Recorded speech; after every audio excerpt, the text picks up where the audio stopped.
Então vamos lá, gente. Vou falar de sono e obesidade na primeira infância, mas eu sei que a gente conhece muito pouco de sono, né? Mesmo considerando-se o treinamento que eu tive em medicina, aí na Unicamp, em pediatria, foi muito bem falado, a gente sai muito bem preparado para a questão de morte súbita, mas a gente não entende muita coisa de sono. Então, eu vou trazer inicialmente um pouquinho do que é o normal do sono, para a gente entender o impacto que isso tem na vida das crianças, mas eu acho que eu vou conseguir passar um pouquinho também para vocês o impacto que tem na nossa vida de adulto também. Então, a primeira coisa que eu quero começar falando é assim, durante muito tempo a gente pensou que o sono fosse um período em que a gente tivesse o cérebro desligado, que não estivesse acontecendo nada e ele estivesse só descansando. Hoje em dia a gente sabe que não, a gente sabe que o sono é um período de uma intensa atividade cerebral. Vamos entender esse monte de corzinha que tá aqui? Então aqui a gente tem exames mostrando o nosso cérebro, a gente em vigília. Eu não coloquei a caneta aqui. A gente acordado, né, em vigília, e em 2 períodos de sono que eu já vou explicar para vocês que períodos são esses. Vamos entender esse monte de cor? Então, aqui, o azul, o verde, significa menos captação de sangue.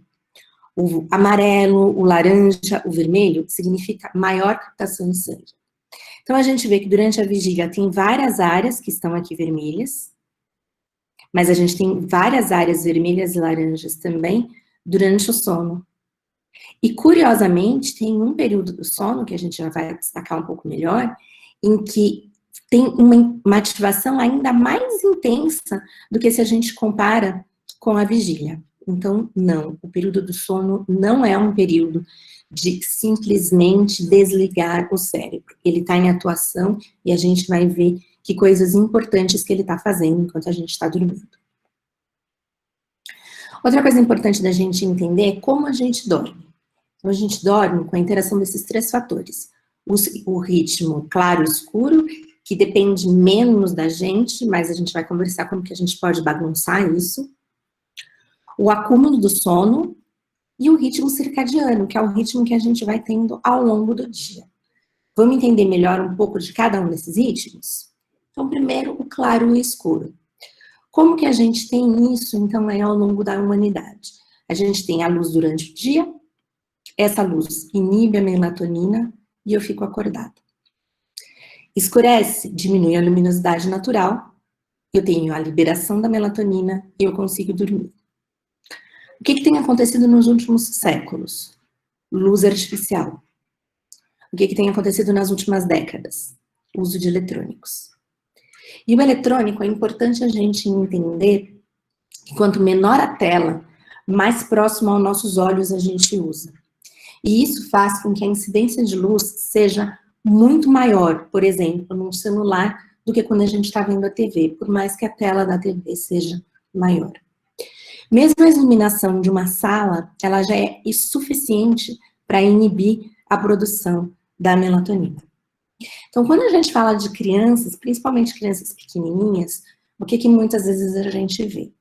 Elas fazem cochilo durante o dia, e aí a gente pensa assim, bom, se ela vai cochilar, eu vou deixar tudo escurinho para ela durante a noite, durante o dia, para ela dormir tão bem quanto ela dorme à noite. Só que aí a gente vai bagunçar um pouquinho o ritmo claro e escuro. Então, o ideal para a criança, quando ela vai fazer um cochilo durante o dia, você não precisa deixar ela exposta ao sol, mas só encostar a janela. Não precisa, por exemplo, usar um blackout, né? Aquelas cortinas que a gente tem para impedir completamente a passagem da luz.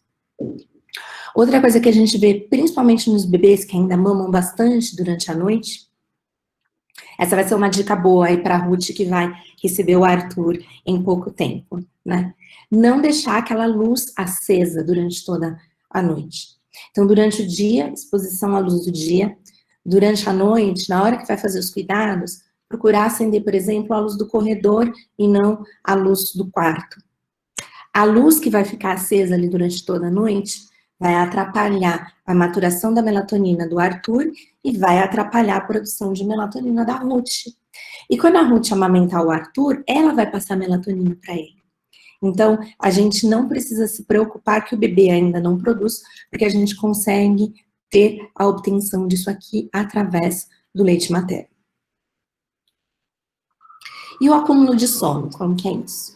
Uma coisa que eu gosto bastante de falar é assim, a gente consegue comer se não tiver com fome e aparecer uma comida gostosa na nossa frente. A gente consegue beber se a gente não tiver com sede e aparecer aquele copo de água bem geladinho na nossa frente. Mas a gente não consegue dormir se a gente não tiver com sono, mesmo que tenha uma cama bem gostosa para a gente dormir. Outra coisa importante da gente considerar adulto e criança é a gente considerar como se a gente tivesse um copo que a gente vai acumulando sono ao longo do dia. O copo do adulto é maior que o copo da criança. Então, a gente consegue tolerar um acúmulo maior. Em geral, a gente só dorme à noite. A criança, o copo é pequenininho, acumula logo e aí ela tem que fazer os cochilinhos durante o dia. Uma das perguntas que a Ruth me mandou, né, foi em relação às sonecas. Soneca é uma coisa boa ou uma coisa ruim? Depende da idade e depende da forma como a gente está fazendo essa estratégia. Então, se a gente considerar a necessidade do nosso organismo, a gente diz que após os 7 anos de idade, o organismo não tem mais a necessidade de fazer a soneca.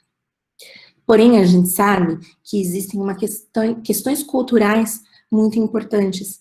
Se a gente observa, por exemplo, o pessoal na Espanha, eles têm como um hábito muito forte fazer a siesta, né? Então, dormem 2 horas, mais ou menos, depois do horário do almoço, e a gente está vendo já muitas publicações da Espanha falando quanto isso está fazendo mal à saúde da população. Sempre foi assim, sempre fez mal, mas agora eles acordaram, se a gente pode usar, né, essa imagem, para o problema. Então, vamos pensar um pouquinho nesse copo. Eu vou acumulando, quando eu durmo, eu esvazio o copo. O que vai acontecer com a criança? O copo é menorzinho, ela acumulou, precisou fazer o cochilinho para aguentar até a noite. E se ela fizer um cochilo, por exemplo, na hora que ela está voltando da escola, enquanto ela está dentro do carro ou dentro do ônibus? Talvez esvazie tanto esse copo, que quando chegar na hora de dormir, o copo não está cheio o suficiente para ela conseguir dormir. E aí ela vai ter dificuldade para conseguir dormir. E no adolescente, né, embora a gente esteja falando na primeira infância, eu quero trazer um pouquinho mais aqui pra gente, porque eu acho que a gente fala muito pouco de sono, e a gente entender essas coisas normais de sono é importante para a saúde de toda a família. Então, é muito comum a gente ver o adolescente dormir tarde, acordar cedo para ir para a escola. O que aconteceu com esse copo dele? Ele não esvaziou completamente. Aí ele volta da escola, ele faz um cochilo à tarde. Só que esse cochilo não é um cochilo de meia hora, é um cochilo de 2 horas, 3 horas. Ele passa por mais de um ciclo de sono. O que aconteceu com esse copo? Ele ficou ainda mais vazio. O que acontece quando chega à noite? Ele não conseguiu acumular a quantidade de sono necessária para dormir. E aí ele vai dormir tarde de novo. E aí é aquela questão que a gente não consegue colocar o adolescente para dormir cedo. Ritmo circadiano. Já comecei a falar algumas coisinhas aqui para vocês, né? Então, no ritmo circadiano, a gente tem uma variação de ritmo ao longo do dia. A gente tem variação da temperatura, a gente tem variação de hormônios, a gente tem variação de atenção. E eu trouxe aqui para vocês verem esse gráfico que mostra a temperatura. Vamos ver algumas coisas bem interessantes. Olha, quando chega no horário da gente dormir o sono da noite, nossa temperatura cai. O que acontece aqui por volta de 3, 4 da manhã? É o valor mais baixo que a gente tem de temperatura. Esse horário é um horário que, se a gente está dormindo e a gente tenta acordar a pessoa, a gente sabe que é muito difícil você conseguir acordar essa pessoa. Por outro lado, se você está em alguma atividade de um plantão, dirigindo, trabalhando, esse período é o período mais difícil que a gente tem de ficar acordado e de manter a atenção. Por isso, por conta da variação que a gente tem da temperatura. E essa variação, ela vai acontecer independente da gente estar dormindo ou não. E olha que coisa interessante que acontece aqui, né? Então, em geral, meio-dia é o horário que a gente tem do almoço. E olha o que acontece logo depois. a gente tem uma queda da temperatura de novo. Então, por isso que muitas vezes a gente tem esse sono depois do almoço. E esse período é um período também muito interessante da gente usar para soneca daquelas crianças que ainda precisam de soneca. Então, a gente está usando o acúmulo de sono junto com o momento do dia em que ela está mais preparada para dormir. E dormindo cedo não vai atrapalhar o acúmulo de sono para o sono que vai acontecer durante a noite. E se a gente fizer todo dia, tudo sempre igual, o que vai acontecer? O ritmo claro-escuro, o ritmo circadiano e o acúmulo de sono, eles vão estar alinhados. É como se a gente tivesse uma orquestra em que cada parte da orquestra está tocando a música no mesmo local da partitura. E se eu não fizer, o que vai acontecer? Cada um deles vai acontecer num momento diferente. É como se a orquestra, cada pedaço daquele, estivesse tocando a mesma música, mas cada um num pedaço diferente da partitura. Essa música vai soar estranha. Traduzindo isso para o sono, eu vou ter dificuldade de dormir, eu vou ter dificuldade de acordar, o meu sono vai ser mais agitado, eu vou ter sono no período que eu deveria ficar acordado. E aí, algumas perguntas que tanto a Ruth me mandou, como eu ouço muito no consultório, né? 8 horas de sono, meu filho dorme. Tá bom, não tá? A gente ouve muito esse mito de que 8 horas de sono é o que todo mundo deveria dormir. E não é. Então, vamos entender um pouquinho esse gráfico aqui. Ele tá em inglês, mas é facinho da gente entender. A gente tem aqui desde o recém-nascido até o idoso. Nessa cor azul escura aqui, a gente tem o quanto que a gente espera de sono.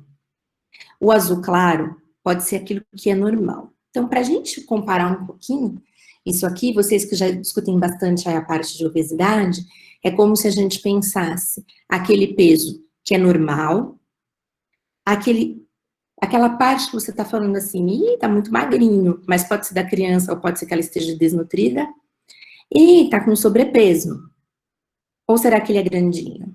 E fora dos azuizinhos, a gente realmente tem aquilo que não é o esperado para a idade. Então, vamos ver um pouquinho esse mito das 8 horas. Então, vamos olhar aqui, ó, 18 anos em diante.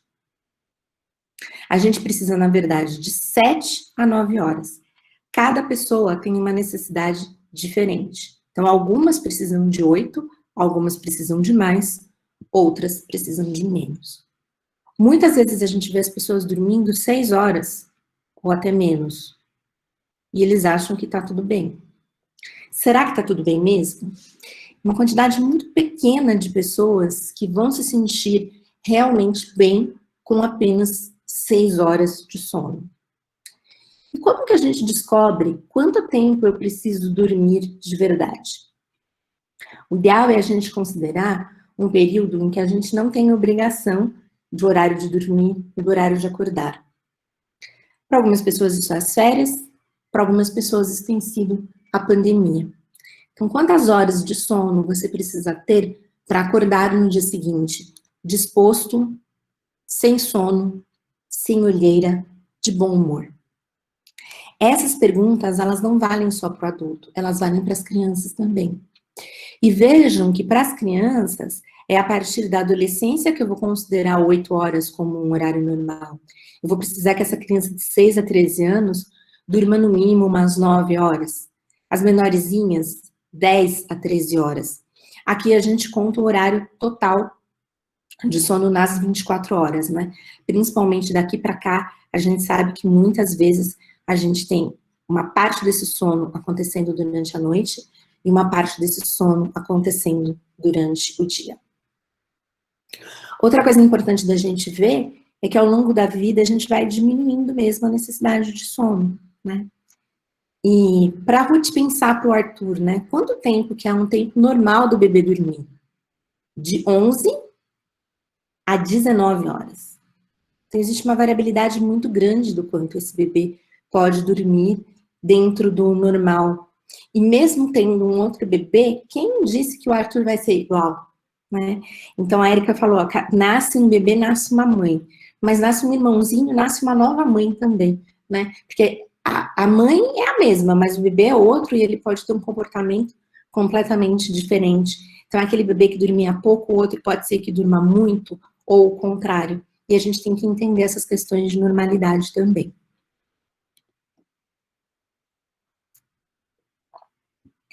Falando um pouquinho dos estágios do sono. A gente não dorme igual a noite toda. A gente tem dois grandes grupos. O REM, que significa movimento rápido dos olhos, principalmente no bebezinho, quando a gente olha dormindo, a gente vê aquele olhinho fazendo assim, né? Muito rápido. E a outra parte do sono ela é chamada de não REM. E dentro da parte não REM, a gente tem 3 estágios do sono. Como que a gente adulto dorme? A gente faz N1, N2, N3 REM, faz uma breve superficialização, checa se o ambiente está normal. Se o ambiente está igual ao ambiente que eu comecei a dormir, eu volto de novo em N1, N2, N3 REM. Se o ambiente está diferente, eu desperto para ver se esse ambiente ainda é um ambiente seguro ou não de sono. Hoje, a gente dorme em casa, a gente dorme em quarto, mas a gente tem que lembrar que o sono é um período de muita vulnerabilidade.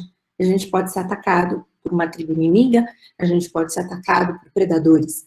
Então, essa questão da gente superficializar o sono e checar o ambiente, ela é extremamente importante. E aqui está uma resposta que eu sempre ouço essa pergunta quando eu vou falar de sono. Quando que o meu bebê vai dormir a noite toda? Não vai dormir a noite toda, porque a gente também não dorme a noite toda. Então, o grande truque aqui é fazer com que a cama, o quarto, o ambiente de dormir seja o mesmo quando ele começou a dormir e quando ele tiver esses despertares durante a noite. Outra coisa muito interessante a respeito do sono é que a gente já viu lá no começo que ele é um período de intensa atividade cerebral. Se eu sonho que eu estou chutando uma bola, a mesma área do meu cérebro que entra em ação para chutar uma bola de verdade, ela vai entrar em ação na hora que eu estiver sonhando que eu estou chutando uma bola. E por que a gente não sai à noite chutando as bolas? Porque a criança maior e o adulto tem a paralisia da musculatura. Então, a gente sonha que a gente está chutando a bola, mas não tem o movimento, porque o músculo está paralisado. Só que os bebezinhos ainda não têm isso. E aí, como que eles dormem?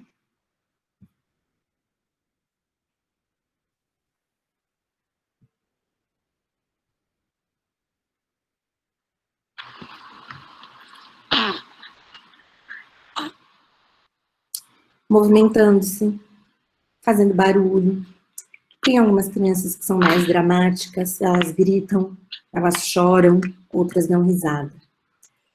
Esse vídeo eu peguei do YouTube, tá lá no meu canal do Instagram, e sempre tem alguém que reposta e sempre tem alguém que comenta.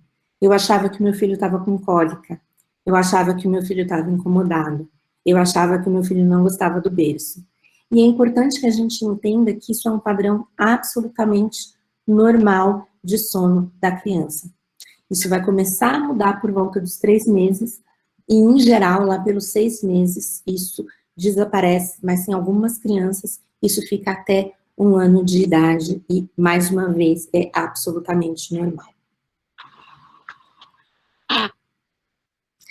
E aí eu falei para vocês que a gente tem vários estágios diferentes do sono. Então, qual é a função de cada um deles? Então, o N1 é um estágio de transição. Eu estou meio dormindo, meio acordado. É um sono muito leve. Se tiver um barulho diferente, se tiver uma movimentação diferente, eu desperto muito fácil. Porque, de novo, é uma questão de segurança para saber se aquele ambiente que a gente está dormindo é um ambiente seguro ou não. O que acontece no sono N2? No sono N2, que já é um sono um pouco mais profundo, a gente relembra tudo o que aconteceu durante o dia e a gente se prepara para aprender coisas novas no dia seguinte. O sono N3, ele também é chamado de sono de ondas lentas, sono profundo. Por quê? O cérebro, ele faz realmente ondas bem lentinhas, por isso sono de ondas lentas, Esse é o sono realmente mais profundo que a gente tem, é o mais difícil de você conseguir acordar a pessoa. Sabe aqueles momentos em que a gente acorda, às vezes até com o toque do despertador, e a gente levanta meio, você não sabe aonde você está, você está meio lento, você acordou durante esse estágio de sono aqui, que é o estágio mais profundo. Qual é a função dele? Essas memórias que a gente repassou no N2, ele vai pegar aquelas memórias que são importantes eu guardar, e aquelas memórias que não são importantes eu guardar. É isso que ele vai fazer com as memórias. Mas ele também vai secretar uma série de hormônios, como a gente vai falar mais adiante. E no REM? No REM a gente tem essa palavra esquisita aqui, que é a homeostase, que é a regulação do organismo, a gente vai falar melhor nos próximos slides. E eu vou organizar a memória. Então aqui, aquelas memórias que eu resolvi guardar, eu vou colocar em caixinhas separadas. De nada adianta eu saber um monte de coisa, se na hora que eu preciso, eu não sei onde elas estão. Então, vamos pensar numa criança, por exemplo. Ela foi para a escola e ela aprendeu a fazer uma conta de multiplicar. Onde ela vai guardar isso? Junto com o aprendizado que ela teve da continha de somar. Depois, ela foi para a aula de dança e ela aprendeu um passo novo. Ela não vai guardar aqui, ela vai guardar junto com as informações de como ela anda, como ela dança, como ela corre. Então, essa organização da memória acaba acontecendo durante o sono REM. Outra coisa que eu escuto, e eu escuto até de alguns colegas médicos, é essa frase: quando eu for velho, eu durmo. Eu preciso dormir agora, não tem problema nenhum eu ficar privado do sono. Mas quais são as consequências de não dormir bem? Então, eu tenho um baixo rendimento escolar, a gente já entendeu por quê, né? Então, eu repasso as memórias, eu me preparo para o aprendizado durante o sono, eu organizo essas memórias durante o sono, então se o meu sono está bagunçado, eu já baguncei tudo isso. Eu posso ter um comportamento hiperativo, eu desatento, a gente vai detalhar isso melhor também. Posso dormir em situações em que eu não deveria dormir.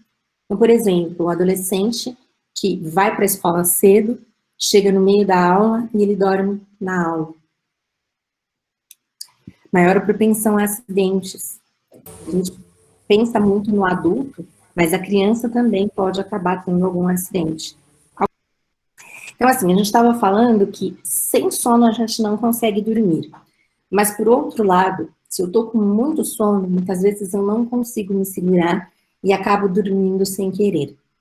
Às vezes é o dormir desabar mesmo, aquilo que acontece, por exemplo, com os adolescentes na escola, e às vezes é uma situação que a gente chama de microsono.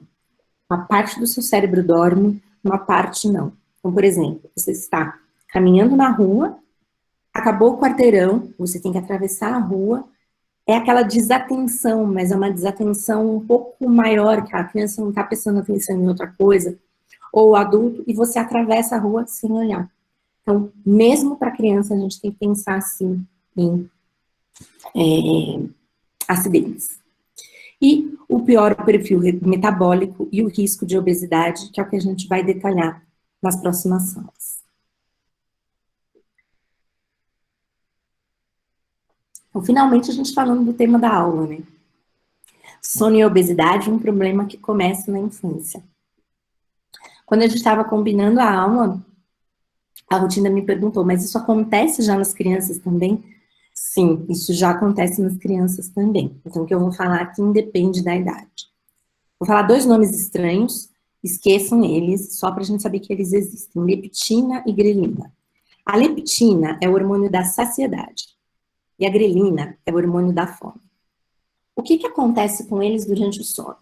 Eu aumento o meu hormônio da saciedade e diminuo o meu hormônio da fome. Se eu não dormir direito, aí eu vou ter menos saciedade e vou ter mais fome. Só que dependendo da relação entre esses dois hormônios, além de eu ter mais fome e menos saciedade, eu vou ter vontade de comer coisas mais calóricas. Vocês já viram o desastre que a gente vai ter aqui quando não dormir bem, não é mesmo? E para mostrar que isso acontece mesmo nas crianças. Então, esse é um estudo bem legal. Eles avaliaram mais ou menos 100 crianças de 2 a 6 anos. Eles colocaram um aparelhinho chamado actigrafia, que é como se fosse um reloginho que mede de uma forma indireta se a criança está dormindo ou ela está acordada. Eles fizeram isso aos 2 anos, depois voltaram aos 6 anos para ver como que essas crianças estavam. E aí eles dividiram também no grupo dos pais que tinham peso normal, 43 famílias, e dos pais que estavam acima do peso, 64 famílias. O que eles viram? Aquelas crianças que aos 2 anos dormiam menos de 10 horas, tinham um índice de massa corporal, que é o peso dividido pela altura ao quadrado, maior aos 6 anos. E aquelas crianças com 2 anos que dormiam após as 21 horas. Então, independente se elas dormiam mais ou menos de 10 horas. Só o fato de dormir mais tarde. O peso ainda maior, a cintura meio centímetro a mais. E o que acontecia se essa família era uma família de obesos? Praticamente o dobro do peso dessa criança e um aumento de 3,5 centímetros, praticamente, na cintura dessa criança. Eu vou conectar aqui, está acabando a bateria. E aí a gente tem que lembrar também que quando a gente está falando dessa gordura que fica acumulada na cintura, ela é a mais importante para a gente pensar nos riscos de problemas cardíacos, de problema de pressão, de problema de diabetes, que sim, a gente já pode ter nas crianças obesas. Por que será que se dormir menos e dormir tarde acaba levando a todas essas questões? Então, o que acontece quando a gente está privado de sono? Uma coisa importante da gente entender é que o adulto privado de sono não é igual à criança privada de sono. Um adulto privado de sono, ele fica mal-humorado, mas ele fica sonolento. A criança privada de sono, ela vai ficar que nem um taz. Ela não fica sonolenta, ela fica hiperativa. E dependendo da idade da criança, ela vai ficar uma coisa, outra coisa, e tem uma fase que vai ficar as duas. Agora, o humor sempre vai ser afetado, independente da idade dessa pessoa que não está dormindo direito. A gente já viu, então, que quando eu tenho uma situação de privação de sono, meus hormônios ficam todos bagunçados. Eu aumento a minha fome, eu diminuo a minha saciedade, e eu aumento o meu desejo por doces e carboidratos, que são as comidas que a gente vai engordar mais. Meu lado emocional fica ruim. Eu não tenho tanta disposição para fazer atividade física. E aí, além de eu não fazer atividade física, vamos lembrar lá da primeira imagem, o período do sono é um período que gasta muita energia. Então, eu tenho um menor gasto energético também por não dormir direito. Antes, a gente falava que controlar o peso era alimentação e atividade física. Hoje, a gente sabe que alimentação, atividade física e sono. É extremamente importante que eu tenha uma quantidade de sono adequada para a idade, um sono de qualidade e um sono que aconteça num horário correto. Se não, é lembrar daquela história da orquestra. Se tudo está alinhado, é uma orquestra tocando junto a uma música legal. Se as coisas não estão alinhadas, cada parte da orquestra tem uma parte da partitura e a música vai ficar estranha, o meu sono vai ficar estranho. Quais são as consequências que a gente tem, então, da obesidade infantil?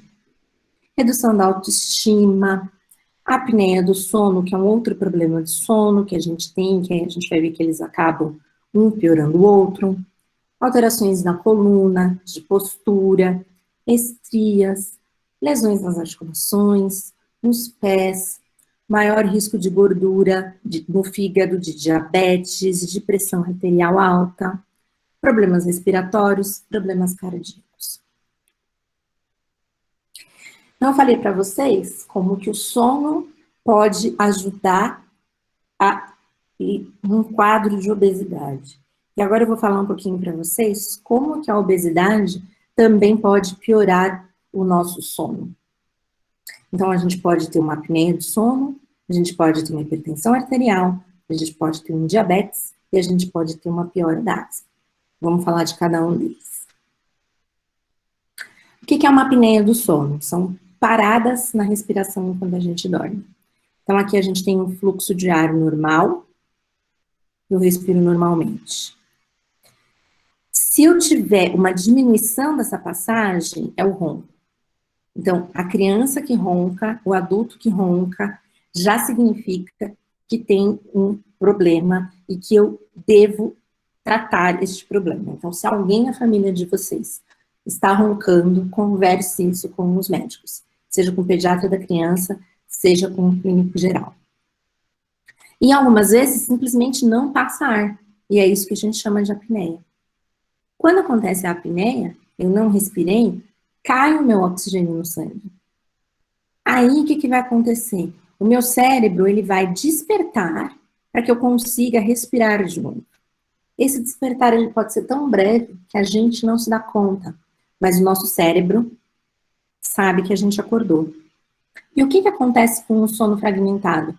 A gente já viu que o sono fragmentado é um fator de risco para a obesidade, para a pressão, para o diabetes. E a gente vai vendo como que as coisas elas vão se retroalimentando de uma forma negativa. Em relação à pressão arterial, que é uma coisa bastante curiosa também, né? A nossa pressão ela vai aumentando durante o dia e quando a gente dorme ela cai e aí a gente começa no mesmo nível que a gente estava no dia seguinte. E se eu não dormir direito? Se eu não dormir direito, ela aumentou, ela não caiu totalmente.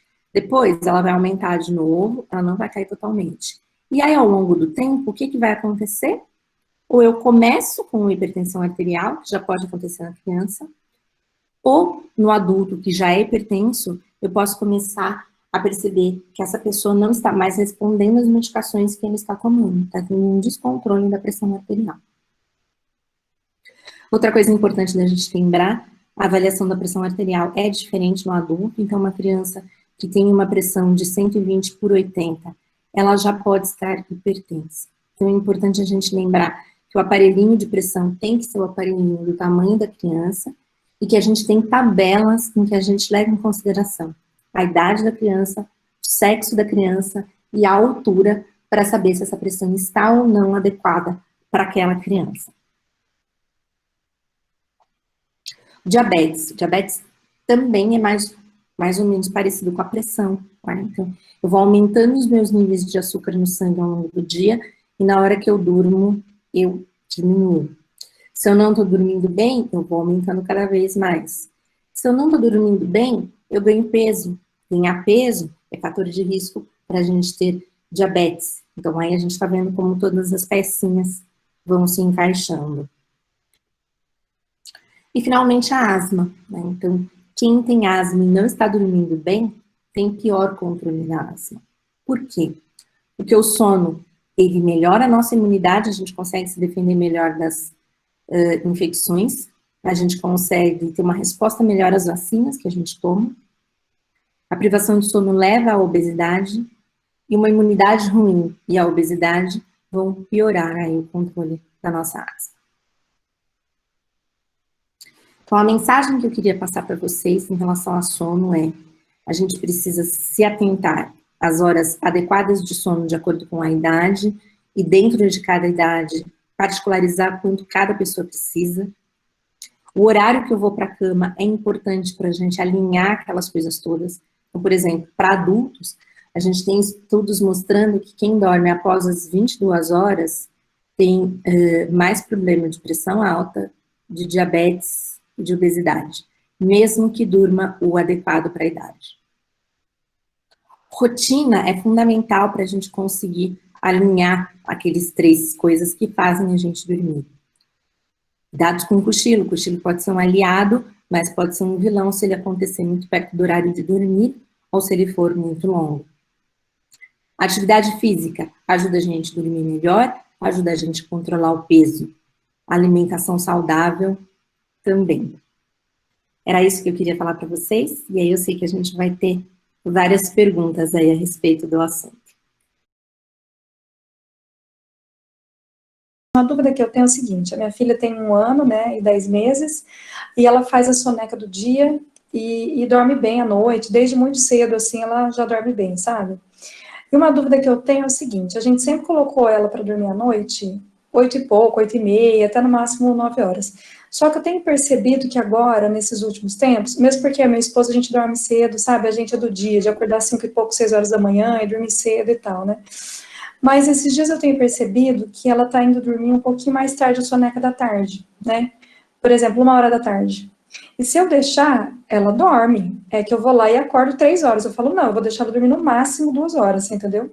Acordo 3 horas. E aí, quando é à noite, ela quer dormir um pouco depois das 9, né? Eu coloco ela no berço antes das 9. Só que ela rola, rola, rola, vai dormir 9h15, 9h20, até 9h30. A pergunta que eu quero te fazer é o seguinte: é ruim, assim, eu acordar a Isabela à tarde, quando ela tá dormindo? Por exemplo, foi dormir 1 hora, eu posso acordar 2h30?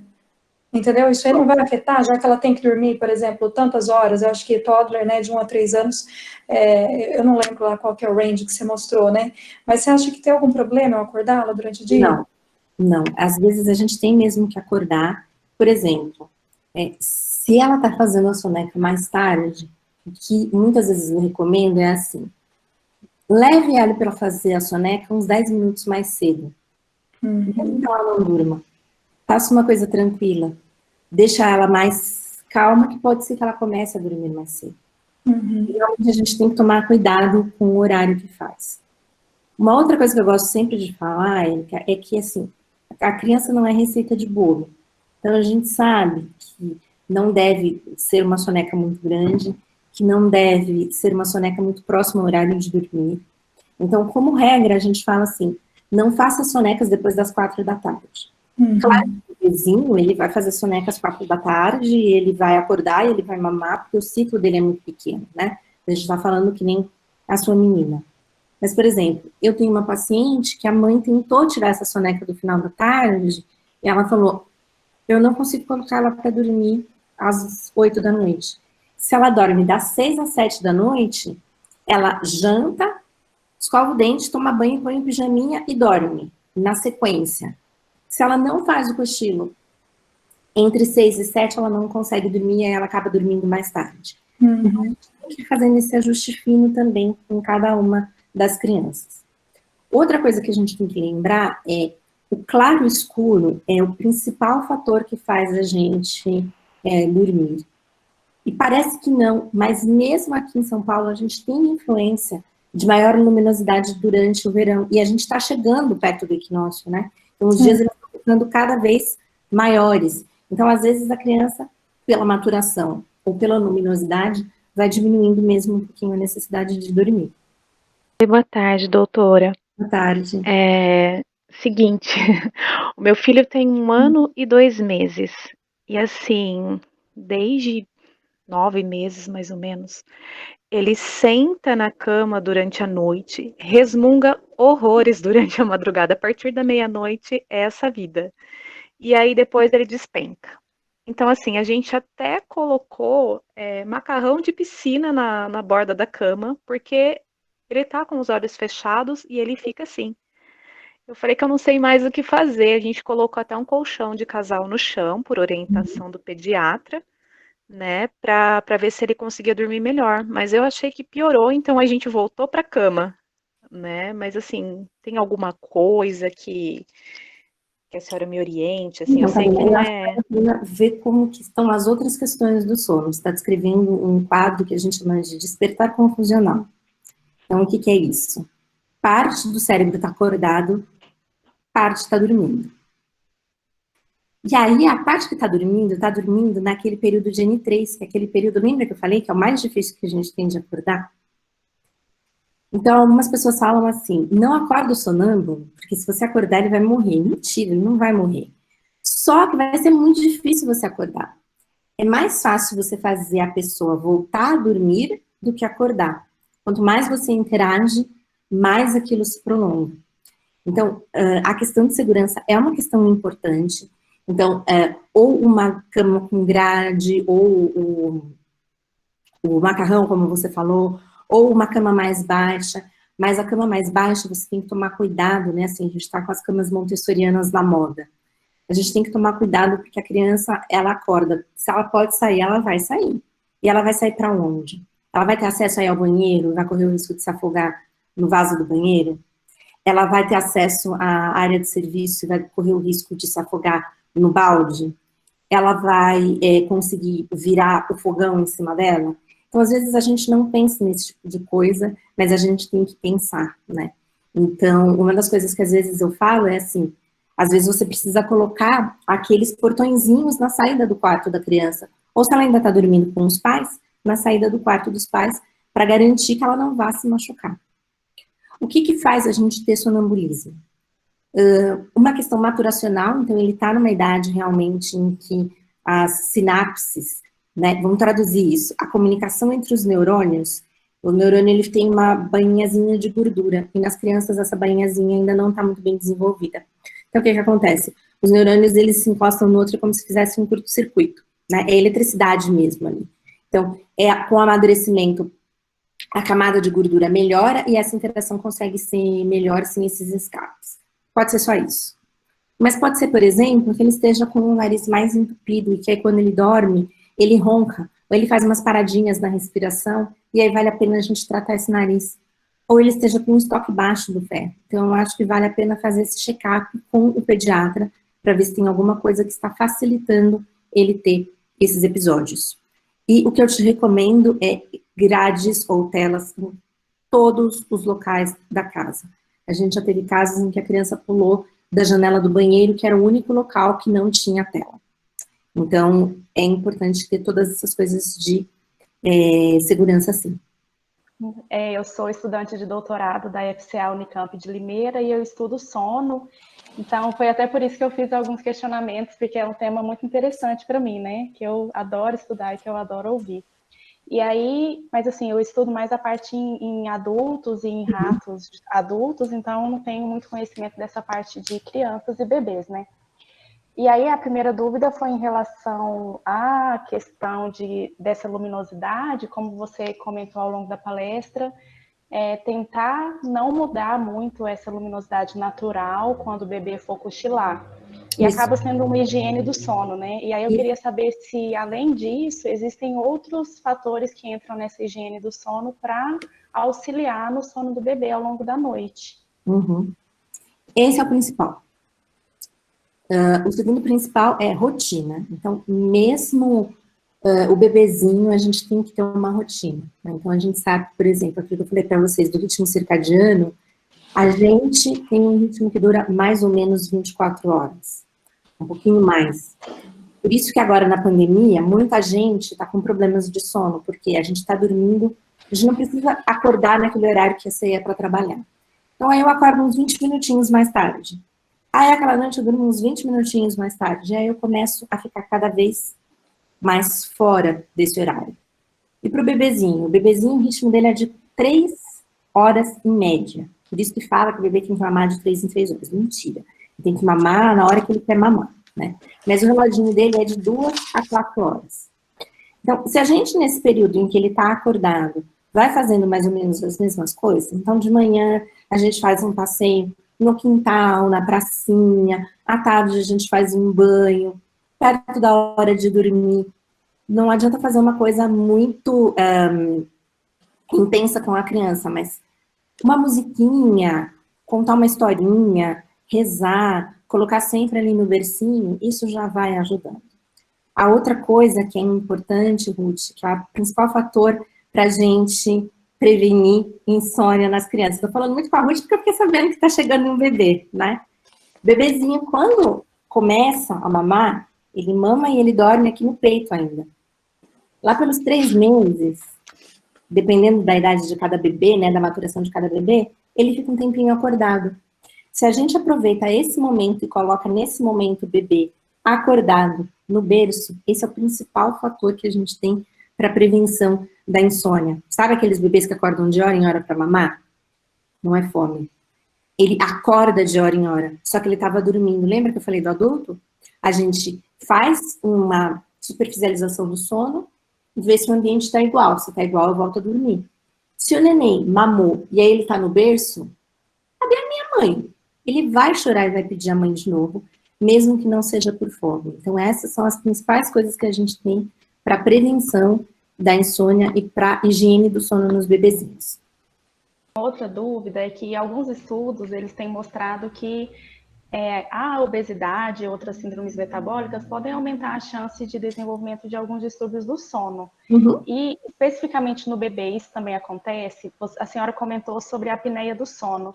Além da apneia do sono, a obesidade pode aumentar o risco de desenvolvimento de outras síndromes do sono? A gente tem um diagnóstico de síndrome de pernas inquietas e, há pouco tempo, um diagnóstico de sono inquieto. Os dois, eles são muito parecidos. O que acontece? Quando a gente tem baixa quantidade de ferro, não precisa ser uma anemia, pode ser simplesmente o baixo estoque do ferro. E aí, por que o bebê teria baixo estoque do ferro? Bom, primeiro porque eles estão numa fase de intenso crescimento, então eles precisam de ferro para formar as células. Segundo, aleitamento materno até os 6 meses tem mais ferro do que a fórmula? Tem, mas até os 6 meses é suficiente, a gente não suplementa, depois disso a gente suplementa. Mas lembra que a gente falou que tem bebê que acorda de hora em hora e ele mama para voltar a dormir? Esse bebê ele vai ter uma ferritina mais baixa. E aí ele pode ter esses outros distúrbios do sono. Talvez a gente não veja tanto a obesidade da criança, tão pequenininha, mas aí a gente vai ter essa criança com baixo do ferro, e aí ele tem dificuldade para dormir, porque a perninha dele está incomodando. Ou então a perninha dele não está incomodando antes dele dormir, mas ele dorme e é um sono muito agitado, é um sono que ele se movimenta muito, que é essa história do sono inquieto. Agora, se a gente pensar em bebês que têm já obesidade, às vezes porque as mães estão oferecendo lente com engrossante, a família está dando alguma outra coisa, ou são crianças com alguma síndrome, e essa síndrome leva também à obesidade, aí sim, a gente já pode ter bebês com apneia do sono. A gente escuta falar que a dieta do bebê e da mãe podem influenciar, né, nas cólicas, consequentemente vai influenciar no sono do bebê também e da mãe. E aí o que eu queria saber é se, além da dieta, tem algum outro fator mais importante nessa presença das cólicas, né? Ou se só a dieta mesmo. Então, cólicas é um tema muito grande. Então, a gente tem aquela cólica que ela acontece qualquer hora do dia. Essa é uma cólica mais relacionada ao acúmulo de gases, a alergia, e às vezes a gente tem a mãe, por exemplo, toma leite de vaca, o bebê tem alergia ao leite de vaca, mesmo ele mamando só no peito, ele faz algumas coisas e aí você faz a exclusão do leite de vaca da dieta materna e a criança melhora. Mas tem uma cólica que é muito característica dos bebês, que é aquela cólica que vem lá pelos 3 meses, que passa aos 6 meses, que é a cólica que acontece com hora marcada. É a hora que está escurecendo ao final da tarde. Isso é um padrão de amadurecimento do bebê. Então, lembra que eu falei para vocês da melatonina? O bebê, ele não tem melatonina quando nasce. A fonte de melatonina é o leite materno. Por volta dos 3 meses é que ele começa a produzir. E aí a fabriquinha que começa a fazer a melatonina faz uma outra coisa também que se chama serotonina. A serotonina contrai o intestino, a melatonina relaxa o intestino. Por algum motivo, a serotonina, ela amadurece mais rápido do que a melatonina. E aí, na hora que eles estão começando a fazer isso, o final do dia é a hora que a melatonina está mais baixo, então a serotonina está lá contraindo e a melatonina está baixinha. O que a gente faz para conseguir melhorar isso? Não vai melhorar com medicação, não vai melhorar com antigases, não vai melhorar com probiótico, vai melhorar com aleitamento materno, porque aí o leite da mãe tem melatonina e suprime a melatonina que esse bebê ainda não está conseguindo produzir na quantidade adequada, e vai melhorar com, eu sei que isso acontece por volta das 18 horas.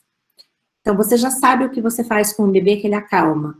O banho acalma ou o banho agita? Porque tem bebê que acalma e dorme no banho, e tem bebê que agita loucamente quando está no banho. Então, o banho é uma coisa que a gente recomenda, mas tem que ver essa questão se ele acalma ou não. O banho não acalma? Uma massagem acalma? Deixar ele quietinho no berço, calma. Então, a gente vai antecipar esse momento que ele está irritado para fazer atividades relaxantes 1 hora antes disso começar. E aí, por volta, uns 3 meses depois que isso começa, porque aí a melatonina já está sendo produzida de forma normal e aí ela já suprime a serotonina. Ó, bebê que está em livre demanda no peito. Ela está perguntando se o sono é bifásico. Porque solicita mais o peito, tem a ver com os hormônios do leite materno? Depende da idade, né? Na verdade, a gente considera o bebê não bifásico, mas polifásico. Aquele que eu falei que, na verdade, o diazinho do bebê, ele vai durar de 2 a 4 horas. A maioria 3. Né? Então, tem aquele bebê que ele acorda de 2 em 2 horas para mamar, tem aquele bebê que acorda de 4 em 4 horas para mamar. A outra coisa que é importante a gente falar é, livre demanda, você não precisa acordar o bebê para amamentar, a não ser que essa criança tenha algum risco nutricional. Ele está desnutrido, ele foi prematuro, ele tem algum problema, ele tem diabetes, né? É raro a gente ter, mas às vezes a gente já tem aí na manifestação do período neonatal, você precisa acordar o bebê de 3 em 3 horas. Se não, deixa o bebê dormir. Quanto mais rápido a gente começa a fazer rotina, claro ou escuro com o bebê, mais ele começa a se organizar para ficar mais acordado durante o dia e dormir mais durante a noite. Até 2 anos, a gente ainda considera o sono polifásico. Por quê? O bebê precisa dormir durante o dia. São poucos os bebês que não precisam fazer o cochilo. E aí, em geral, esses bebês, eles têm um acúmulo do sono noturno maior. Eu falo algumas coisas que, assim, às vezes as pessoas acham que eu tô falando de brincadeira só para dar exemplo, mas não, eu tenho algumas coisas muito extremas na família, né? Minha família é de matutinos extremos, eu também sou, e a minha família do lado da minha mãe toda é de dormidor longo. Então, minha avó, ela chegou até os 99,9, né? Ela morreu com 99 anos e 9 meses, e ela dormia 8 horas. E se a gente for olhar naquela coisinha, 8 horas não é o esperado para alguém com 99 anos, né? Eu, quando eu tinha 5 anos, eu dormia das 8 da noite às 10 da manhã. Gente, que delícia. Eu não fazia cochilo, mas eu dormia das 8 da noite às 10 da manhã e acordava faminta, né? Então, até hoje, eu preciso de 10 horas de sono. Então, essa questão do dormidor longo, ele vem aí um pouco a mais.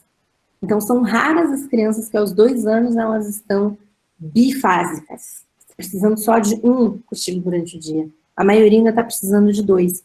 Mas tem uma variabilidade muito grande aí. Então, a gente vai considerar, pelo menos até os 2 anos, a criança como polifásica de sono. Ela perguntou o que você acha da cama compartilhada. A cama compartilhada, eu costumo brincar que assim, né? Partido, futebol, religião e cama compartilhada, a gente não fala com os amigos porque dá briga, né? Então, eu vou falar assim, eu vou falar primeiro que a gente tem de estudo e depois eu vou falar a minha opinião, tá? De estudos, a gente vê que a cama compartilhada, ela aumenta o risco de morte súbita de 2 a 8 vezes. E isso é uma coisa que me incomoda muito, essa questão do aumento. Então, alguns estudos falam o seguinte, se você está convivendo com uma família que tem tabagistas, que o pai ou a mãe usa alguma substância, quando a gente fala em substância, não precisa ser droga ou álcool, pode ser alguma medicação que leve a uma maior sonolência. Por exemplo, a pessoa toma um relaxante muscular, ou ela toma um antialérgico daqueles que dá sono. É contraindicação total a fazer cama compartilhada, porque aí é onde a gente tem um risco 8 vezes maior dessa criança morrer. E aquela família em que o bebê nasceu no tempo certo, ninguém fuma, vacinação está em dia, qual o risco da cama compartilhada? Ainda é o dobro em relação a dormir no berço.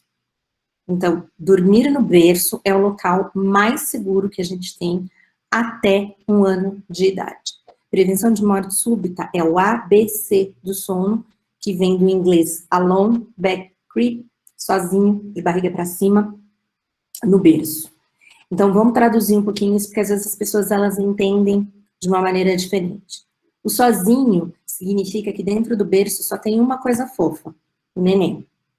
Então, não é para ter protetor de berço, não é para ter ninho, não é para ter travesseiro, não é para ter naninha, é só o neném. Mas ele não vai ficar num quarto e os pais no outro. Esse berço deve ficar dentro do quarto dos pais até os 6 meses, obrigatoriamente. Se a criança nasceu antes do tempo, a vacina está atrasada, tem algum problema de saúde, ela deve ficar no quarto dos pais até 1 ano. Senão, ela já pode ir para o quartinho dela aos 6 meses. De barriga para cima, sempre, mesmo nos bebês que têm refluxo. Por quê? A gente tem a entrada de ar e a entrada do alimento. Se volta o alimento, ele pode fazer esse caminho? Pode. Mas é um caminho muito estranho ele fazer isso, o leite subir para entrar na via aérea. Se a criança está de lado, é muito fácil esse leite entrar. E se ela está de barriga para baixo, com certeza vai entrar. Então é sempre de barriga para cima. Mesmo naquelas condições em que a cama compartilhada ela é feita porque não tem outra cama, tem que dormir ali porque é todo mundo junto, só o fato da gente colocar o bebê de dormir de barriga para cima diminui 70% o risco de morte súbita.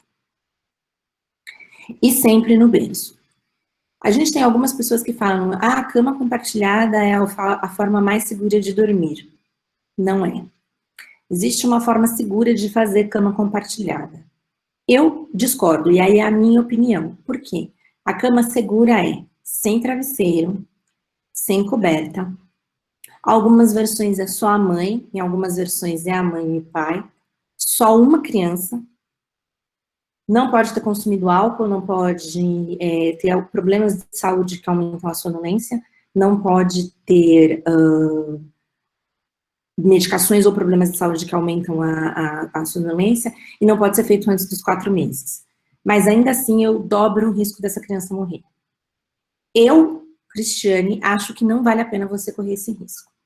E a gente deixando o bercinho ao lado da cama, começando com esses cuidados de rotina, de quando o bebê começa a ficar um pouquinho acordado, você colocar ele sonolento, mas acordado no berço, a gente consegue uma boa qualidade do sono do bebê e dos pais.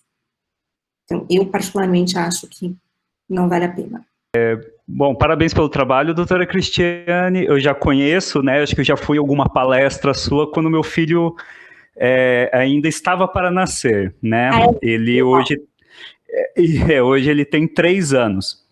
Ele sempre foi muito bom para dormir, né? Ele está com 3 anos e 6 meses, então ele sempre dormiu 2 vezes, aquela sonequinha do dia, 2 vezes ao dia, né? Isso quando era mais novo. Hoje ainda ele precisa dessa soneca, né? Pós-almoço, né? Ele faz isso na escola, faz isso em casa, né? Agora na pandemia eu fico com ele o dia inteiro, né? Minha esposa tá trabalhando, né? Porque eu trabalho na área da educação, né? Então eu estou em casa com ele. Essa soneca nunca atrapalhou o sono dele. Porém, eu percebo que o sono dele à noite, ele dorme por volta de umas 9, 9h30, até uma meia-noite, 1h da manhã, é aquele sono muito pesado mesmo. Mas aí, de repente, ele começa a mexer, chuta muito, sabe? Nossa, ele chuta demais. E nisso ele acorda e chama a gente, ou a cama dele essa Montessori, né? Aí ele levanta, vem para o quarto e tal. E quando a gente, nesses dias mais de frio, vamos deixar ele dormir com a gente. Ele dorme junto na cama de casal. E aí ele tem um sono mais tranquilo. Ele se mexe bastante ainda, mais ou menos nesse horário, entre 00h30, 2h, mas ele não levanta. Acho que ele já sente a nossa presença ali, vê que a gente está junto e acaba não levantando. E a gente, assim, ele não consome açúcar, aí a gente não sabe muito como proceder. O que a gente acha também que talvez por causa da pandemia, não está indo na escola, a gente mora em apartamento, restringe um pouco as atividades, né? Então ele não gasta tanta energia como ele gastaria em épocas normais. Henrique, você falou 2 coisas muito interessantes. A primeira, até meia-noite, 1h, é um sono mais profundo. Então, eu não falei isso, mas os nossos ciclos, eles não são iguais. No primeiro terço da noite, a gente tem mais sono de ondas lentas. Depois a gente tem mais ou menos a mesma quantidade de ondas lentas e de REM. E aí, no final da noite, a gente tem mais REM. Então, você está descrevendo aquilo que é o normal. É o sono mais profundo no começo da noite, é isso mesmo. E uma outra coisa que você está falando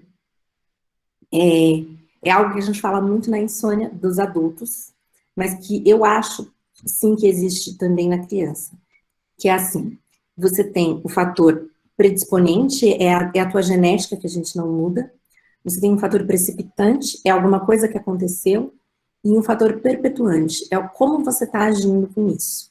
Então, pandemia, eu vejo duas respostas. Pessoas que melhoraram muito o sono, pessoas que pioraram muito o sono.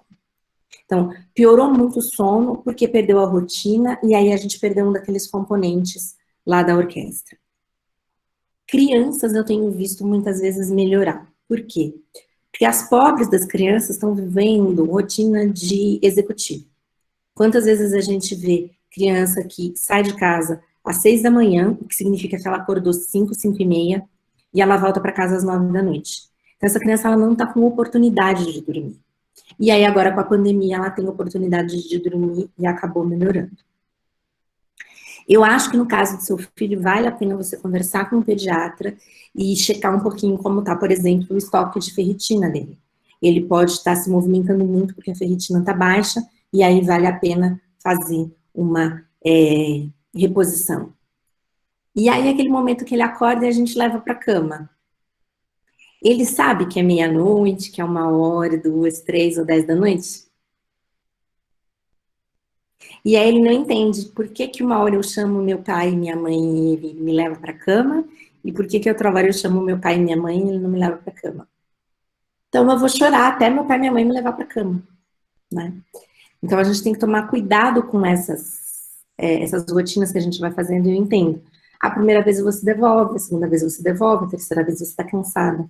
Mas para a criança não consegue entender isso. Então a gente tem que ter essa rotina. Mas uma outra coisa que eu falo sempre é assim, quando a gente vê uma criança que não está dormindo direito, não adianta a gente falar que é só uma questão comportamental. A gente tem que avaliar a causa orgânica. Porque não é justo também, eu vou contar para vocês uma criança de 6 anos que eu atendi, que a mãe me falava assim, ele não dorme, ele fica mexendo a perna para ele não dormir. Teve uma noite, você não acredita o que ele fez? Ele levantou e saiu correndo.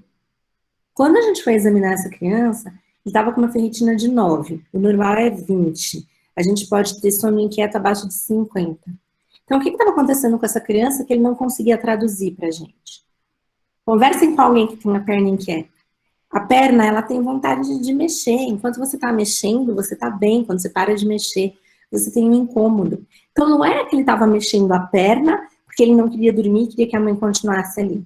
Ele estava mexendo a perna porque a perna estava incomodando. E enquanto ele está mexendo a perna, ele não consegue dormir. E quando ele acorda, a perna incomoda de novo. Então, talvez seja isso que esteja acontecendo com o seu menino. E aí eu acho que vale a pena a gente começar a tratar, depois a gente vê a questão comportamental. Tá? É muito comum a gente ver isso.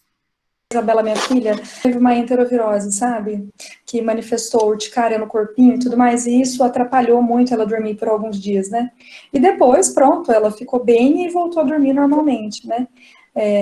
Mas é bem interessante mesmo, a gente não achar que aquilo é só manha, né? Que tem a nossa ação e que pode ser algo fisiológico que tem que ser investigado também, né? E também lembrar que a forma como a gente vai responder esses despertares, eu posso ajudar esses despertares a continuar, ou eu posso ajudar esses despertares a não continuar. Né? Então, a maior parte das vezes que... Então, assim, a escola mais clássica diz que criança só tem insônia comportamental. O que é insônia comportamental? É aquilo que eu aprendi a dormir mamando, então eu preciso mamar para poder dormir. Eu já acredito nessa escola mais nova, que diz que não, que a gente tem causas orgânicas e que muitas vezes a gente mistura as duas coisas. Então, a criança ela ficou doente, dependendo de como você lidar com esse sono atrapalhado durante a doença, você vai ensinar um novo comportamento, que ela precisa dormir de novo com você, que ela precisa dormir segurando a sua mão, que ela precisa dormir na sua cama. Então, a gente tem que tomar cuidado com isso, dar o apoio para a criança enquanto ela precisa, mas tomar o cuidado para não manter isso quando ela não precisa mais. Doutora Cristiane, eu sou professora e também trabalho com a pastoral da criança.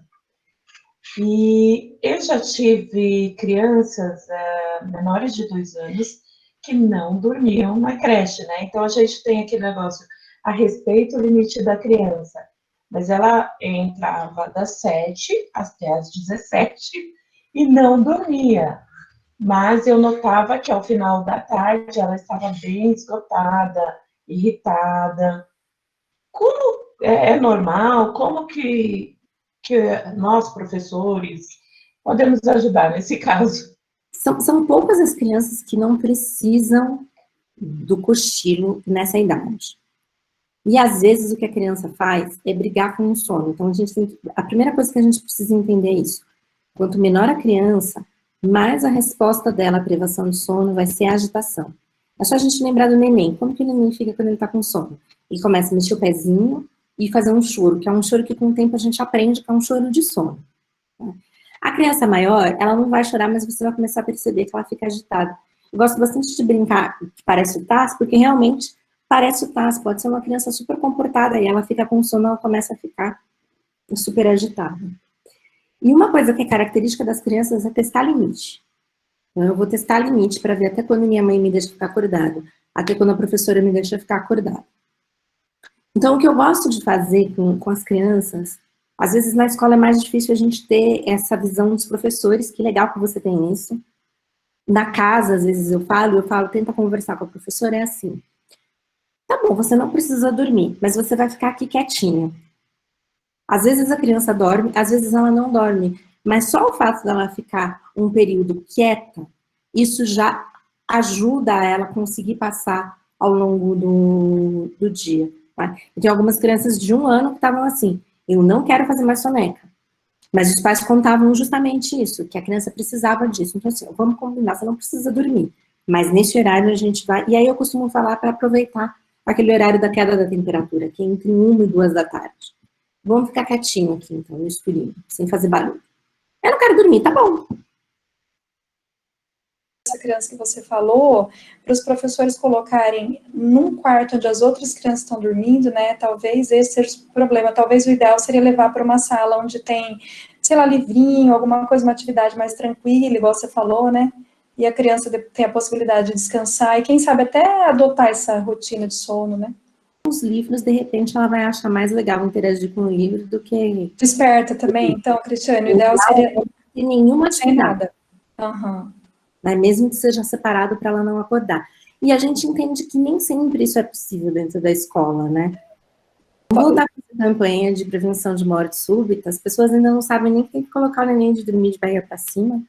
A gente fala que tem que dormir de barriga para cima, a vizinha, a madrinha, a blogueira diz que tem que colocar de lado. Vamos voltar a fazer essas campanhas? Ah, é incrível como isso perdura ainda, né, Cristiane? Eu lembro que eu fiz o curso aqui no hospital, né, no Vera, que a Isabela nasceu, e eles falaram, olha, a criança de lado, se ela virar de bruço, ela não consegue retornar, e ela pode morrer sufocada e tudo. Eu fiquei num pânico nisso, porque mostrou muitos estudos na Austrália, né, que quando lá começou a preconizar dormir de barriguinha para cima, que reduziu muito a morte súbita, e eu fico pensando, meu Deus, como que até hoje existe essa cultura de querer fazer a criança dormir de lado, sabe? Um estágio... Fiz 2 vezes um estágio nos Estados Unidos, pela Academia Americana de Sono, e coincidentemente eu fiquei no mesmo estado. E uma coisa me surpreendeu muito lá, que perto de escola, perto de igreja, perto de hospital que atendia criança, tinha cartazes gigantescos com essa história do ABC do sono. Então isso é falado o tempo todo. E aqui a gente não ouve mais falar nem da questão de colocar o bebê, de dormir de barriguinha para cima, né? A gente tentou fazer junto com o Ministério da Saúde para colocar informações de sono seguro na carteira de vacinação, né? Então, eu faço parte da Sociedade Paulista de Sono e da Brasileira de Sono. A gente tentou, junto com a Sociedade Brasileira, colocar isso na carteira de vacina. A carteira de vacina tem 119 páginas e tem um parágrafo a respeito do sono. Não tem nada, né? Então, assim... Eu estou procurando alguém que queira abraçar a causa da gente começar a falar de sono seguro. E pedir para a Cristiane falar também um pouquinho do reflexo de Moro, que também é o desespero de muito pai, né? Eu não sei se é humor ou é amor, eu não sei. Porque todo mundo fala mal desse reflexo. Gente, deixa a criança, né? Inclusive tem alguns estudos que falam o seguinte, quando a gente amarra a criança, demora mais tempo para ela desaparecer o reflexo de Moro. Então, vamos entender primeiro o que é o reflexo de Moro. É o reflexo da criança agarrar alguma coisa quando ela tem a sensação de queda. Só que todas as vezes que ela se assusta, ela faz isso. que é para ela tentar agarrar em quem tá e não cair. Vamos colocar o bebê, seja no coeiro, para o pessoal mais raiz, ou no swaddle, para o pessoal mais Nutella, né? Porque ele vai se sentir de volta dentro do útero. Porque no útero ele não se mexe. Quem disse? Vocês já viram o vídeo de ressonância magnética? Como que o neném se mexe dentro da barriga? Né? Às vezes a gente tem que cancelar o estudo porque o neném está se mexendo tanto dentro da barriga que a gente não consegue fazer. Então, deixa a criança se movimentar. Não tem problema nenhum a criança ter reflexo de Moro. E a gente tem que lembrar que não é assim, ele tem um reflexo e se assusta. É o contrário. Ele se assusta e tem o reflexo, né? Voltando um pouquinho na questão de sono, eu vou mostrar a nossa pequena embaixatriz, que é a Laurinha. A Laurinha é uma colega, tá? Ela é otorrino, médica do sono. Nessa foto ela estava com 4 meses. E ela fez as fotos mostrando como que a gente tem que deixar a criança no berço, né? E essa mãe, ela foi criticada, que mãe desnaturada, como que tem esse berço sem nada? Mas é para ter o berço sem nada. E aí a gente começou a criar essas brincadeiras, né? A única coisa fofa que pode ter no berço é o neném, já é fofo o suficiente. Não é para ter protetor de berço, não é para ter ninho, não é para ter nada disso. A gente sempre coloca o bebê de barriga para cima até 1 ano. E quando ele vira, o centro respiratório dele já amadureceu e ele consegue suportar. Então, a natureza é sábia nesse sentido. A criança só aprende a rolar quando o centro respiratório consegue suportar isso. Então, não precisa ficar acordado a noite inteira desvirando a criança, tá? Pode dormir sossegadamente, porque essa é a pergunta que todo mundo faz. Amarro a criança, o que eu faço quando ela vira? Pode deixar tranquilo nesse sentido, tá?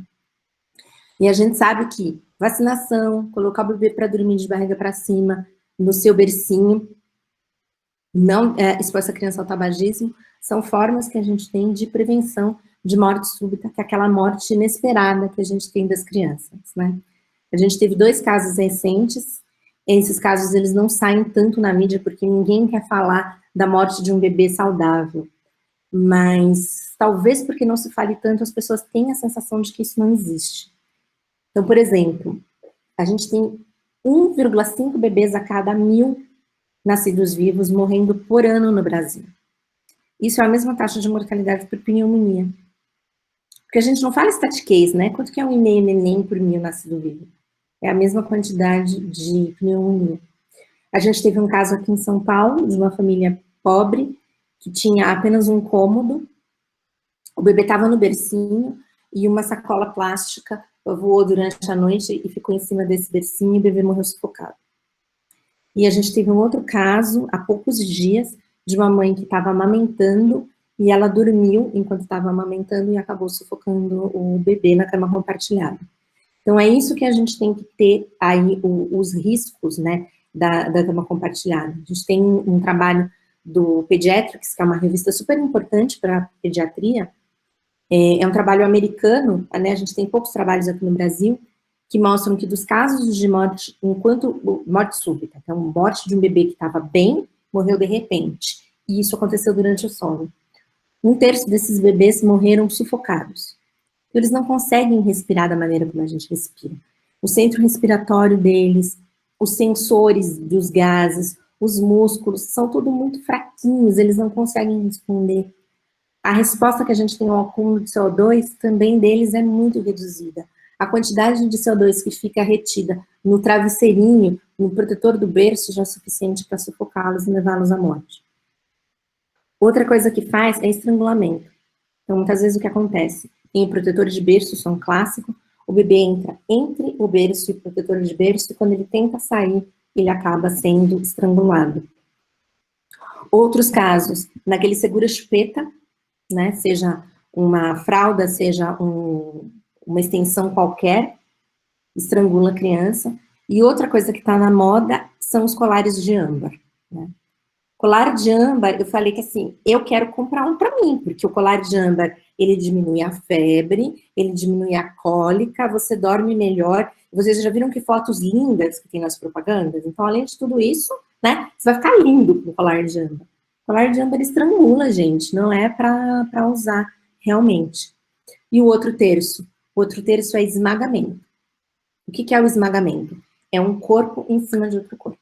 É a mãe em cima do bebê, foi o que aconteceu com essa mãe. É o pai em cima do bebê. São gemelares que um dorme por cima do outro. É o cachorro que dorme junto. A gente vê todas as coisas em conjunto aí, né? A gente vê todas as maneiras das pessoas dormindo. E se a gente pensar que um terço acontece por esmagamento, se a gente não tiver cama compartilhada, a gente já reduz um terço dos casos, né? Falando de números, né? Porque quando você começou a levantar a bandeira para essa campanha para evitar a morte súbita, eu fiquei me lembrando disso, que quando a gente vira mãe, a gente não quer ligar muito para a estatística, né? Qualquer coisa que aumenta o risco, você não quer ver, é 1% só, mas 1% é muito se acontecer com o seu bebê, né? Então, eu lembro de ter isso quando a minha primeira filha nasceu. Eu acho que eu li em algum lugar que até 1 ano tinha risco de morte súbita, e eu lembro que quando ela fez 1 ano, eu fiz, ai, pronto, escapei dessa. Tamanho o meu medo. Na segunda, eu acho que eu já estava um pouco mais controlada. Mas é assim, né? Então, a gente tem uma dificuldade de lidar com números grandes. Uhum. Então, se a gente for traduzir, não é 1%, é 1 por 1000%. Mas isso significa 400 bebês, por exemplo, no estado de Ohio, porque isso me marcou muito, porque todos os locais que a gente ia, tinha esse negócio. Sabe o que eles fizeram lá, Erika, que eu me lembrei quando você falou? A criança que nasce em Ohio, se ela não tem, a família não tem dinheiro para comprar o berço, eles não têm SUS lá, né? A família não tem dinheiro para comprar o berço, existe uma organização chamada Sono Seguro, a família liga, eles dão um berço para a criança. O outro hospital que eu fiquei, né, a Academia Americana de Sono já fala para você não usar coberta pro bebê. Se você for usar coberta, você tem que colocar por baixo do bracinho, o pé do bebê no pé do berço, para não correr o risco dele puxar e ficar debaixo da coberta e acabar morrendo sufocado. Lá eles preconizam que você use o saco de dormir, que é como se fosse uma roupinha, né, que você coloca no bebê, ele tem uma abertura lateral para você conseguir trocar a fralda. Esse hospital que eu fiquei em Dayton, eles tinham uma rede de apoio, então, por exemplo, as mães que ficavam internadas durante muito tempo com crianças com quadros crônicos, o pessoal que era voluntário, eles ficavam lá pedindo doações e costurando esses saquinhos de dormir. E para as famílias de baixa renda, eles doavam esses saquinhos de dormir. Então, eu queria um dia a gente chegar nesse ponto, assim, sabe? Mas se a gente conseguir pelo menos falar um pouco da prevenção, eu acho legal. Tem uma colega pediatra que ela quase perdeu o bebê com 13 dias de vida no ninho. Ela chegou, o bebê estava pálido, não estava respirando direito, e isso foi um momento que eu comecei a falar ainda mais, né? Comecei as campanhas, isso foi o que mobilizou a Amanda também a tirar as fotos da Laura, a gente colocou muita coisa no Instagram. Izzy, super concordo com você, acho que tinha que ter um mês de prevenção, que nem a gente tem o Outubro Rosa, né? Cada mês da pediatria é dedicado a uma coisa, mas a gente não tem para sono. E uma das coisas disso, gente, é porque, assim, a medicina do sono, ela é relativamente nova, as pessoas não conhecem sono, existe um desconhecimento muito grande das pessoas em relação a isso, né? Eu acho muito legal o trabalho que foi feito pela Pastoral da Criança, foi a Pastoral que trouxe a campanha do Este Lado para Cima. Teve uma ação muito legal que foi parar na novela, então na novela das 8 da época, o personagem principal tinha um bebê, esse bebê ganhou o bodyzinho do Esse Lado para Cima, e aí a gente teve um impacto disso nas famílias, né? Então, eu fico assim, você conhece algum autor de novela para a gente pedir para fazer de novo? Então, pode ser assim, se alguém conhece algum ator, alguém que escreva novela, fala para eu bater um papo, não precisa aparecer meu nome, não precisa aparecer nada, é só para a gente fazer campanha mesmo de prevenção. Boa tarde. Então, a minha dúvida seria, né, alguma dica, na verdade, para melhorar o sono do bebê. O meu bebê, ele tem 8 meses. Ele dorme no berço, no meu quarto. E ele está despertando, assim, por volta de 6 vezes na noite. Eu acredito que são duas coisas unidas aí. dentição, porque ele não tem nenhum dentinho ainda, e a gengiva tá super inchada, salivando bastante, ele chora, tá bem nervosinho durante o dia. E também, além disso, também eu acredito, como é 8 meses, né, aquela angústia da separação, porque ele chora, ele, assim, é um choro diferente, porque ele sempre acordou, desde quando ele nasceu, ele dorme com a gente, no mesmo quarto, e ele sempre despertou, por volta de 4 vezes à noite, mas agora tá demais, essa última semana. Ele desperta, mama um pouquinho, porque é leite materno, e volta a dormir, imediatamente. Mas eu assusto, ele acorda chorando, em pranto. Minha mãe sumiu, por exemplo, né? Será que ela volta? E ali no quarto. Então, assim, Daniela, tem como que ele algo... dorme a primeira vez? Oi? Como que ele dorme a primeira vez à noite? Então, ele dorme na maioria das vezes comigo, mamando, e eu dou aula e é à noite. Então é online tudo nos dias, só 3 vezes na semana. Ele dorme com meu marido. Aí ele mama na mamadeira. Mas sempre foi assim, desde quando comecei a dar aula. A mamadeira em si não tem problema. Mas é mamando que ele dorme geralmente. Às vezes não, mas na maioria das vezes é mamando. E à noite ele precisa mamar, porque eu já fiz o teste de não dar o peito, balançar ele, fazer isso, fazer aquilo. Não, ele chora desesperado com o olho fechado. Ele não desperta assim, eu quero brincar, quero... Não. É olho fechado e chorando. Aí talvez a gente tenha duas coisas, Daniela. Então, uma é assim, lembra que a gente falou? A gente faz aquela superficialização do sono, eu tava mamando e dormi. Aí eu acordei, eu tô no berço. Cadê a minha mãe? Você falou que ele tá chorando de olho fechado, talvez ele esteja com aquilo que a Karina falou no comecinho. Talvez ele esteja meio dormindo, meio acordado. E aí, na madrugada, nem você tá disposta a ensinar, nem ele tá disposto a aprender.